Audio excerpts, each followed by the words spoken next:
140. ఎవరికి పోతా ఉంది 140? ఎవరికి పోతా ఉంది 140? అంటే ఒక బాటలకి 140 రూపాయలు రోజు కొట్టేసే దుర్మార్గుడు జలగా జగన్మోహన్ రెడ్డి.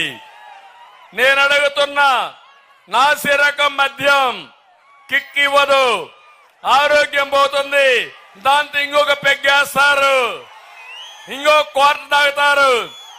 అంటే రోజుకు 400 రూపాయలు మీ రక్తాన్ని జలగ తాగుతానే ఉంటుంది. ఈ డబ్బులు తాడేపల్లి ప్యాలెస్ కి కొంపబోతానే ఉంటాయి. నేను మిమ్మల్ని అడిగేది, నెలకు కనీసం ఒక క్వార్టర్ బాటిల్ తాగితే, అది కూడా 15 రోజులే తాగితే మీ మీద సంవత్సరానికి 18,000 పడుతుంది. 2 బాటిల్ అయితే 36,000 పడుతుంది. నేను అడుగుతున్నా, మీరందరూ గుర్తుపెట్టుకోవాలి, 2 బాటిల్ వేసుకుంటే 36,000 అవుతుంది. ఎంత నష్టం వచ్చిందో మీరంతా ఆలోచించండి.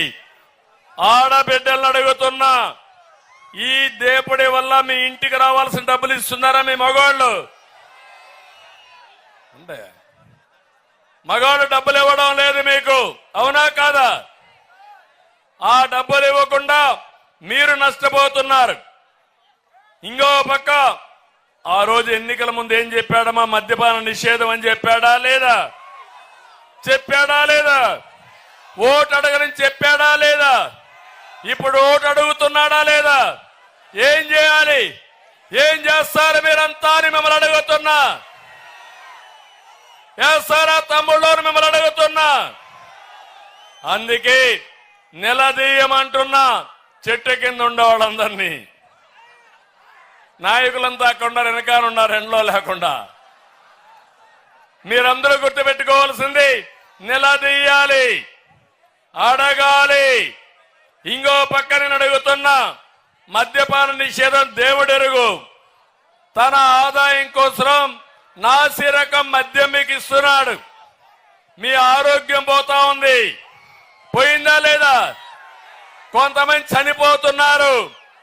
మా ఆడబిడ్డల తాళిబొట్టులు తెంచేసిన దుర్మార్గుడు ఈ జగన్మోహన్ రెడ్డి అని చెప్పి కూడా నేను మీకు తెలియజేస్తున్నా. అందుకే మిమ్మల్ని అందరిని అడుగుతున్నా, మీ కుటుంబాలు అనాథ కుటుంబాలు అయిపోతున్నాయి. ఎన్నో సమస్యలు వచ్చాయి. ప్రతి ఒక్క కుటుంబం, ముఖ్యంగా మద్యం అలవాటు ఉండే కుటుంబం, ప్రతిరోజు సాయంత్రం ఒకసారి ఆలోచించుకోండి. మూడో విషయం, ఇసుక. దేవుడిచ్చిన ఇసుక నదుల్లో, కాలువల్లో ఇసుక ఉంటుంది. అలాంటి ఇసుకలో కూడా వీళ్ళకి చూస్తే ఎంత అవినీతి పరులంటే, ఇసుక నుంచి కూడా తైలం తీసే గొప్ప నాయకులు ఈ వైఎస్ఆర్ కాంగ్రెస్ దొంగలని చెప్పి మీకు తెలియజేస్తున్నా. 5 ఏళ్లు దోపిడీ చేశారు, ఇష్టానుసారంగా చేశారు. భవన నిర్మాణ కార్మికులు మొత్తం నాశనం అయిపోయారు, ఆత్మహత్యలు చేసుకున్నారు. భవన నిర్మాణ రంగం కుదేలైపోయే పరిస్థితి వచ్చింది. కానీ జగన్మోహన్ రెడ్డి డబ్బుల ఆశ తగ్గలేదు. ఇక్కడ ఇసుక దొరకదు. నేను అడుగుతున్నా, రాప్తాడులో ఇసుక దొరుకుతుందా మీకని అడుగుతున్నా. రాప్తాడులో ఇసుక దొరకదు. కానీ రాప్తాడు ఇసుక బెంగళూరులో దొరుకుతుంది, దొంగలు దేశకపోయి. దానికి ఎవడ చేస్తున్నా అంటే, ఇక్కడ ఉండే ఎమ్మెల్యే తోపు, పెద్ద తోపు ఇతను, వీళ్ళు చేసే పరిస్థితికి వచ్చారు. నేను ఇంకో పక్క చిన్న చిన్న కాంట్రాక్టర్లందరూ చనిపోయే, ఆత్మహత్యలు చేసుకునే పరిస్థితి వచ్చారు, దివాలా తీసి. రాష్ట్రంలో 40 లక్షల మంది ఇసుక పైన ఆధారపడి భవన నిర్మాణ కార్మికులున్నారు. అందరూ దెబ్బతిన్నారు. నేను అడుగుతున్నా, మూడో విషయం నేను చెప్పింది వాస్తవనా కాదా అని మిమ్మల్ని అడుగుతున్నా. ఇంకో పక్క ఇప్పుడే మా తమ్ముడు డీజిల్ పెట్రోల్ విపరీతంగా పెరిగిపోయింది. బార్డర్లో ఉన్నవాళ్ళు బెంగళూరు వేసుకొని వస్తున్నారు, కర్ణాటక బార్డర్కి వెళ్ళి. ఇంకా తెలివైన తమ్ముళ్ళు నేరుగా వెళ్ళి నాణ్యమైన మద్యం తీసుకొని ఒక క్వార్టర్ వేసుకొని పెట్రోల్ పూర్తిగా ట్యాంక్ నిండా వేసుకొని వస్తే 2 పర్పస్లు అయిపోతున్నాయి. అంటే ఒకటి పెట్రోల్ ధర తక్కువకుంటే ఆ డబ్బులు పెట్టుకొని ఫుల్గా మీ ట్యాంక్ కూడా ఫుల్ చేసుకొని వచ్చే పరిస్థితికి వచ్చారు. రాష్ట్రానికి వచ్చే ఆదాయం పోయింది, అవునా కాదా? రాష్ట్రానికి వచ్చే ఆదాయం పోయింది. పెట్రోల్ డీజిల్ ధర వల్ల నిత్యావసర వస్తువుల ధరలు పెరిగాయి. కరెంటు ఛార్జీలు పెరిగిన దాని వల్ల నిత్యావసర వస్తువుల ధరలు పెరిగాయి. ఒక్క ఉదాహరణ మీరు చూస్తే 2 వీలర్ వెహికల్, ఒక స్కూటర్ ఎవరన్నా వాడేవాడు 2 లీటర్లు వేసుకుంటే 25-30 రూపాయలు రోజుకు అవుతుంది. 30 రోజులంటే ఎంత అయింది తమ్ముళ్ళు? 30 రోజులకి 900 రూపాయలు అయింది. 12 నెలలకు 12,000 అయింది. కనీసం 12,000 రూపాయలు సంవత్సరానికి ఒక పెట్రోల్లోనే మీ కుటుంబం ఖర్చు పెట్టే పరిస్థితికి వచ్చారు. ఇంకా ఆటోలు కానీ ట్యాక్సీలు కానీ వాళ్ళ యొక్క బాధలు చెప్పాల్సిన పని లేదు. అందుకే ఈ 4వ విషయంలో మీరు శ్రద్ధగా ఉండాల్సిన అవసరం ఉంది.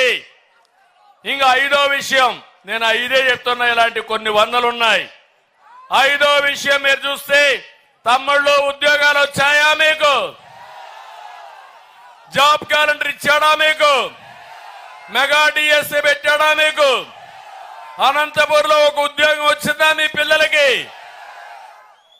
మళ్ళా మీరు వస్తున్నాడు అతను ఇక్కడికి రాయలసీమ తిరుగుతానని. మీకు రోషం రాలా? యువతకి కోపం రాలా? యువతకి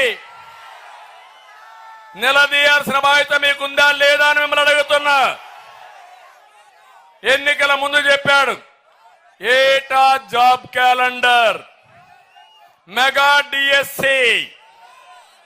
మళ్ళీ మీకు జాబు రావాలంటే